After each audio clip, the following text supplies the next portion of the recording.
నుండి bye bye చెప్తే సరిపోదు. పదండి మనం అందరం ఆంధ్రప్రదేశ్కి వెళ్ళిపోదాం, చిల్లకల్లూరిపేటకి వెళ్ళిపోదాం. ప్రతి ఒక్కళ్ళం ఈ రోజు ఒక సైన్యంలాగా పుల్లారావు గారి గెలుపు కోసం నిలబడదాం. ఇక్కడున్న ఒక్కొక్కళ్ళు ఒక్కొక్క సైనికుల్లాగా ప్రతి ఒక్కళ్ళు 10 ఓట్లు మార్చే సంకల్పం తీసుకోవాలి.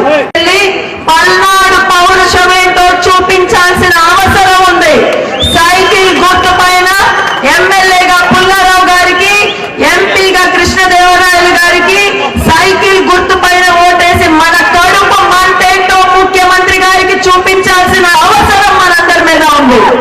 ఈసారి ఖచ్చితంగా పుల్లారావు గారిని అత్యధిక మెజారిటీతో గెలిపిస్తారని, పల్నాడు అమ్మకాల్లో రాష్ట్రాన్ని టాప్ గా తీసుకెళ్లిన ఒక గొప్ప ఎంటర్ప్రీనర్, అన్నం పెట్టే అన్నా క్యాంటీన్లను మూసేసి ఈ రోజు 5 స్టార్